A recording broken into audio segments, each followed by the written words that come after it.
Mesdames et messieurs, bonsoir et merci d'être au rendez-vous de cette session d'information sur Canal 3. Bien, voici les titres du journal. 73,74%, c'est le taux de réussite nationale au BEPC session de juin 2024, soit une hausse de 4,53% par rapport à l'année dernière. Les candidats sont désormais fixés sur leur sort. Les résultats de cet examen ont été proclamés ce lundi à Cotonou. Et pendant ce temps, l'Union africaine évalue sa gouvernance des migrations en Afrique. C'est à travers une réunion de renforcement des capacités des points focaux de l'Union qui se déroule à Cotonou du 8 au 10 juillet 2024. Une occasion pour évaluer et comparer le niveau de mise en œuvre des principaux cadres politiques et juridiques sur les migrations au niveau régional et national. Nous parlerons également de la tournée nationale de la Ligue béninoise des droits des femmes qui se poursuit autour de la mobilisation sociale sur les violences basées sur le genre. Les responsables de cette organisation étaient ce week-end dans la commune de Dogo, dans le département de Koufou, pour une séance de sensibilisation au profit des filles et des femmes de la localité. Voilà pour les titres. Mesdames et messieurs, à nouveau bonsoir. Les candidats au brevet d'études du premier cycle session de juin 2024 sont désormais fixés sur leur sort. Les résultats de cet examen ont été proclamés ce lundi à Cotonou par le directeur des examens et concours du ministère des enseignements secondaires, techniques et de la formation professionnelle. 13,74%, c'est le taux de réussite au plan national. On note une hausse de 4,53% par rapport à l'année antérieure. Nous allons suivre. Comparativement au pourcentage du BEPC session de 2023, qui a été de 69,21%, le taux de réussite d'admissibilité à l'examen du BEPC session de juin 2024 se présente comme suit.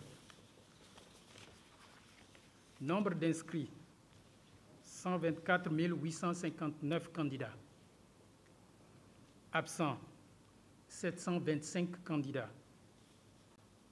Présents, 124 134 candidats.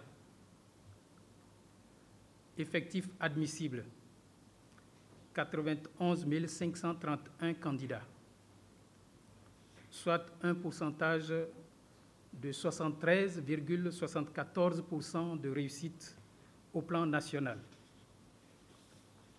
Dès cet instant, les chefs d'établissement sont en mesure de télécharger précisément à partir de 14 heures les listes de leurs candidats admissibles sur la plateforme EducMaster. Et pendant ce temps, l'Union africaine évalue sa gouvernance des migrations en Afrique. C'est à la faveur de la réunion de renforcement des capacités des points focaux de l'Union qui se déroule du lundi 8 au mercredi 10 juillet 2024 à Cotonou. Une occasion pour évaluer et comparer le niveau de mise en œuvre des principaux cadres politiques et juridiques sur les migrations au niveau national et régional. L'objectif est de mesurer les progrès et identifier les défis à relever. Nous allons suivre. 3 jours pour renforcer les capacités des points focaux des États membres de l'Union africaine et des communautés économiques régionales sur la gouvernance des migrations en Afrique. Cotonou abrite cette importante rencontre qui se déroule à mi-parcours de la mise en œuvre du cadre de politique migratoire pour l'Afrique et son plan d'action 1998-2030. 2 documents essentiels qui seront examinés et adoptés au cours de ces assises. Les 2 documents qui nous rassemblent ici feront de sorte que, s'ils sont validés bien sûr, feront de telle sorte que l'Afrique et les Africains puissent davantage participer, disons, à cette nouvelle ère de la migration qui, qu'on le veuille ou non, comporte quand même beaucoup de défis. On a parlé tout à l'heure du problème un peu de maltraitance des migrants. On a parlé aussi des questions de développement qui interpellent les pays dans le monde, mais surtout les pays africains. On a vu l'année dernière et même jusqu'à présent toute cette vague d'Africains en ce qui concerne ce qu'on appelle la migration irrégulière et qui fait que l'Afrique a perdu, le Sénégal a perdu beaucoup de ses enfants dans l'océan Atlantique, dans la Méditerranée. Les participants venus de tous les États membres de l'Union africaine et des communautés économiques régionales auront à l'occasion de cette rencontre à partager les expériences et les bonnes pratiques sur la politique migratoire en Afrique. Ils auront également attiré les renseignements de l'évaluation faite de la mise en œuvre du cadre de politique migratoire pour l'Afrique et la politique commune africaine sur la migration et le développement. Dans cette perspective, et tenant compte des événements récents relatifs au flux massif de migrants irréguliers, avec de nombreuses pertes en vies humaines dans l'océan Atlantique et la Méditerranée en particulier, les conflits entre États africains issus des crises migratoires ainsi que l'émoi provoqués par des traitements inhumains et dégradants réservés aux migrants aux frontières et sur les territoires de certains pays africains même et européens. L'intérêt de cette rencontre s'établit alors aisément. Les assises de Cotonou permettront aux États membres de l'Union africaine de s'inscrire dans une démarche coordonnée pour orienter l'Afrique et les Africains vers une migration de développement. Vous le savez certainement, le gouvernement béninois a adopté un programme spécial d'intensification des productions maraîchères et céréalières de montant de 10 milliards de francs CFA. Une décision prise en Conseil des ministres du mercredi 3 juillet 2024. Mais ce programme pourra-t-il véritablement résoudre les nombreux problèmes auxquels sont confrontés les acteurs du secteur agricole? Voici la réponse de Cyril Joamon, il est socio-agroéconomiste de développement. La mesure spéciale d'intensification des productions maraîchères et céréalières reste la réponse la plus pertinente à la situation de pénurie, à la situation de manque, érode suffisamment le pouvoir d'achat des ménages, donc qui entame une économie déjà largement tendue. Je pense que face à une pénurie, la meilleure réponse reste l'élévation du niveau de production, reste la suppression des entraves qui font que la production ne répond plus à toutes les attentes, y compris les attentes commerce avec les pays voisins. Une mesure conservatoire qui voudrait que l'exportation vers les pays tiers soit limitée, histoire de régler la demande intérieure. Une solution, mais une solution questionnable, en ce sens que lorsque vous avez un produit qui sort, ça reste pour l'économie intérieure une opportunité parce que ça améliore la balance commerciale. Et donc, la meilleure réponse, c'est celle qui devrait amener à augmenter le niveau de production, à chercher des voies et moyens pour supprimer les entraves, mitige la production et donc ne répondant pas à la demande exprimée à l'intérieur qu'à l'extérieur. L'agriculture fait face à un certain nombre de défis. Il faudrait que cette cagnotte de 10 milliards qui est pourvue puisse être orientée dans le sens des priorités, en ce sens qu'on parle de production maraîchère, on entend bien. Et lorsqu'on parle de production maraîchère, le goulot d'étranglement à ce niveau, c'est bien l'eau. Et vous savez, autant que moi, que le Bénin a structurellement un problème de maîtrise de l'eau. C'est vrai que des efforts sont faits, mais des efforts restent encore à faire pour que l'eau soit véritablement maîtrisée, gérée au mieux dans le sens d'améliorer ou de donner un coup de pouce à tout ce qui est production de contre-saison et donc production maraîchère. Il faudrait, à mon sens, mener des études pour orienter, n'est-ce pas, cette cagnotte dans le sens des priorités d'aménagement conséquent de retenue hydro-agricole pour maîtriser d'abord l'eau, réaliser les infrastructures qui vont avec, de booster la production maraîchère qui reste véritablement une voie de sortie pour juguler la crise de pénurie que nous connaissons sur certaines denrées de première nécessité. L'autre chose, vous savez aujourd'hui que l'agriculture, la production agricole est une production sous contrainte parce que aujourd'hui, de façon efficiente, lever fait face à plusieurs défis, notamment en termes d'accès à l'intrant, aussi le changement climatique et la maîtrise de l'eau. Donc autant de défis, il faudrait trouver des réponses véritablement structurelles pour que la production soit plus le niveau véritablement mitigé que nous connaissons, qui ne répond pas véritablement aux attentes. Mais à la question de savoir quand est-ce que les populations pourront véritablement ressentir les impacts de cette mesure spéciale du gouvernement, Cyril Joamon pose les conditions pour un changement remarquable dès les premiers mois à venir. Voici ce qu'il propose.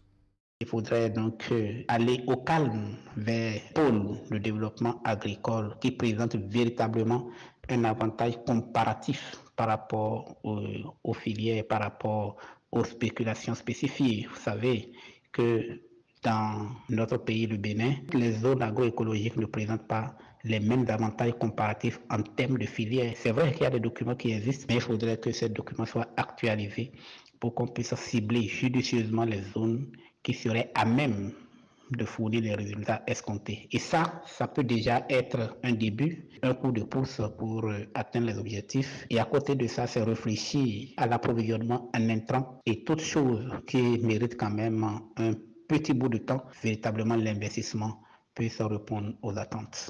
En ce qui concerne les producteurs, qu'est-ce qu'ils vont faire? C'est saisir cette occasion véritablement pour exprimer ce qu'ils ont en termes de besoins, en termes de contraintes. Et donc, ce programme spécial d'intensification va s'attaquer à ces différentes contraintes, histoire de les lever pour qu'enfin on puisse juguler cette pénurie qui n'a que trop duré. Toute occasion de ce genre-là reste une opportunité que tous les acteurs devraient saisir pour régler un certain nombre de problèmes. Ça, c'est des statistiques qui le disent, qu'il y a près de 200 000 jeunes qui entrent sur le marché du travail, sur le marché de l'emploi, mais l'emploi se fait attendre. Et donc, le secteur agricole, avec cette pénurie que nous constatons, reste véritablement un secteur qui pourrait donner une réponse, en plus d'améliorer la balance commerciale, en plus de contribuer à la résorption de tout ce qui est problème de sécurité alimentaire et nutritionnelle que nous connaissons, peut contribuer à la réversion de la question du chômage et du sous-emploi de la jeunesse. Allons à présent dans le département du Mono où le préfet était en tournée du 24 au 30 juin dernier. Un exercice statutaire qu'il a mené dans les 6 communes de son territoire de compétence. Ce n'est que la première tournée au titre de l'année 2024 puisque la décision est prise d'en faire désormais 2 par an. Et ce premier volet a été consacré aux réformes du secteur de la décentralisation, notamment la mobilisation des ressources propres aux communes. L'autorité nous fait ici le point de cette première partie de sa tournée statutaire dans sa juridiction administrative. Au terme donc de cette première tournée, nous notons que 2 communes sur 6 ont pu relever le défi comparativement à l'année dernière en affichant un niveau de mobilisation de ressources plus élevé qu'au terme du premier semestre 2023. Pour les autres communes, elles n'ont pas démérité, car les raisons qui sous-tendent les faibles performances se justifient par beaucoup plus des réformes intervenues qui ont ôté aux communes la mobilisation de certaines ressources, notamment les questions d'état civil, mais également les réformes intervenues sur la gestion des ADC. Nous notons l'engouement qu'ont manifesté les différents organes politiques et techniques à la tête de nos 6 communes par rapport à cette initiative de faire 2 tournées. En effet, attendre la fin de l'année pour ne faire qu'une seule tournée ne permet pas de façon objective d'apprécier la mise en œuvre de ces recommandations. Mieux, nous laissons les communes traverser toutes seules des difficultés qui ne sont pas forcément corrigées en temps réel. Par la présente initiative, il s'agit semestriellement de rassembler non seulement les membres de l'administration communale, mais aussi les forces vives de chaque commune pour attendre d'eux leur regard sur la gouvernance de nos communes, mais surtout leur regard sur ce qui est fait en lien avec l'amélioration de leurs conditions de vie. D'une tournée à une autre, nous allons à présent nous consacrer à la Ligue béninoise des droits des femmes qui poursuit son périple national de mobilisation sociale sur les violences basées sur le genre. Le week-end écoulé, les responsables de cette organisation étaient à Dogbo dans le département du Koufo, une étape où une séance de sensibilisation a été animée au profit des filles et des femmes de la localité. On va faire le point avec Narcisse Alossé. Dans le combat engagé contre la violence basée sur le genre, la commune de Dogbo rejoint le slogan « Il faut briser le silence ». Et les porteurs de ce slogan ici, ce sont les responsables de la Ligue béninoise des droits des femmes. L'objectif, c'était de les sensibiliser par rapport au fait qu'il est temps, à un moment donné, de briser le silence afin que nous puissions avoir des données quantitatives et qualitatives pour mieux continuer le travail que nous faisons. Le travail, lui, tourne autour de ce projet. Plaidoyer national pour l'institutionnalisation et la systématisation de collecte de données sur les violences basées sur le genre.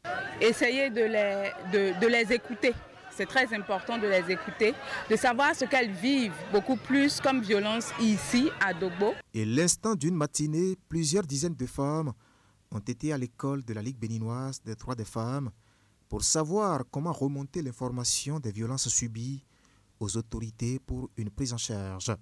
Ici à Dogbo, le cas des violences les plus récurrents sont le levirat et le veuvage. Des violences où on dit si l'homme est décédé et qu'on doit rester là et que si les beaux-frères ne décident pas, tu ne dois pas sortir. C'est une violence dont nous devons beaucoup plus parler parce que les cas de levirat, par exemple, ne sont pas renseignés dans notre système actuel. Donc je crois qu'on devrait se pencher dessus et voir comment est-ce qu'on peut aider les femmes à aller mieux dans ce sens. Du coup, beaucoup de conseils ont été prodigués à l'assistance à travers une série de communications. Avec plaidoyer et éducation, la Ligue béninoise des droits des femmes s'est assignée comme mission de lutter contre les inégalités de genre et à offrir des solutions pour soutenir les femmes et les filles.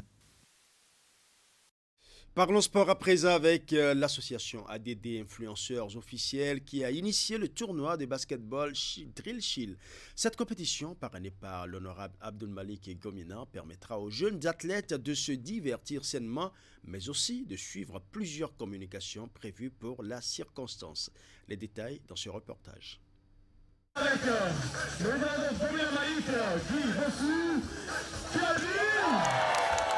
Le coup d'envoi officiel de la compétition de basketball Drill Chill vient ainsi d'être donné à Djougou. Cet événement sportif est une initiative bien pensée des membres de l'association ADD Influenceurs Officiels dirigée par Yokula Kamiru, pour qui cette mobilisation, au-delà de son caractère sportif et récréatif, va permettre d'échanger autour des mots qui minent la jeunesse de la Donga en général et celle de la commune de Djougou en particulier. Le basketball Drill Chill est notre réponse collective à travers le sport. Nous pouvons éduquer, sensibiliser et inspirer chaque dribble, chaque tir et chaque match qui est une occasion de renforcer notre message. Ensemble, nous pouvons surmonter ces obstacles. Je tiens à remercier au fond du cœur tous ceux qui ont contribué à la réalisation de cet événement. L'honorable Abdul Malik Gomina accorde aussi un intérêt particulier au développement du basketball dans le département de la Donga. Voilà pourquoi il n'a pas lésiné sur les moyens pour parrainer cette rencontre sportive. Notre parrain, l'honorable Abdul Malik Gomina, bien que nous pouvons être parmi nous aujourd'hui, tient à exprimer son engagement profond envers notre jeunesse. Sa foi dans le potentiel de Djougou et de la Donga est inoubliable. Et ses prières pour le succès de cet événement sont aussi ferventes que son soutien est constant. Il croit fermement que le basketball, plus qu'un sport, est un langage universel capable de transcender les frontières et de construire des ponts entre les individus. Le basketball Drill Shield est plus qu'un événement sportif. Cette initiative qui cadre bien avec la politique du gouvernement qui s'emploie à faire du sport un moyen de réussite pour la jeunesse béninoise est une occasion de communion et de célébration de la jeunesse à travers des activités ludiques et éducatives. 30 équipes des différentes catégories de basketteurs venus des 4 communes de la Donga vont s'affronter pendant 6 jours.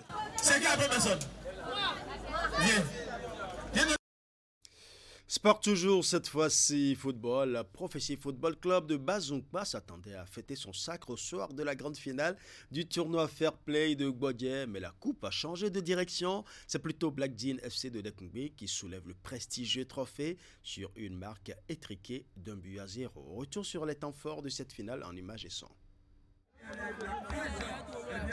Sous le regard curieux des spectateurs, la rencontre démarre après le coup d'envoi de l'arbitre. La pression observée de part et d'autre par les équipes en première période aboutit à un nul et vierge.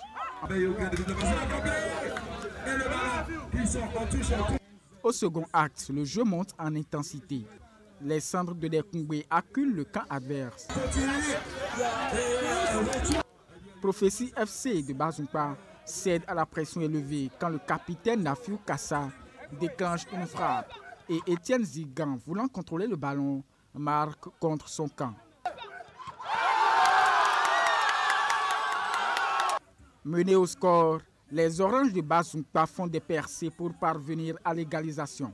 Mais le mur érigé par Black Dan FC les contraint à garder le titre de vice-champion. Plusieurs catégories de personnes de différentes origines et statuts, ce qui en même temps se penche vers le tourisme en quelque sorte. Développer le quartier Boyewome est la première intention cachée derrière ce tournoi et puis révéler les talents, voilà, si possible, à la Fédération béninoise du football. Ce qui a été notre faveur, que à la première mi-temps, on a laissé l'équipe adverse jouer. C'était déjà une équipe qu'on a rencontrée dans les tout préliminaires en match de poule. On a fait match nul. Et aujourd'hui, on s'est préparé, on a dit qu'on doit forcément gagner cette coupe-là. Parce qu'une finale ne se joue pas deux fois. Le tournoi a bénéficié du soutien de la chef quartier. La vie maintenant, c'est la jeunesse. Hein. Sans la jeunesse, n'a pas le développement. Et aussi, nous sommes en vacances. Il faut ambitionner les enfants, surtout pour le foot. Au titre des récompenses, l'équipe championne part avec un jeu de maillot, la coupe et une enveloppe financière de 200 000 francs CFA. Les vice-champions reçoivent un ballon et une somme de 60 000 francs CFA. Voilà, ce sera tout pour ce journal. Merci pour votre aimable attention. Bonne soirée à chacun et à tous.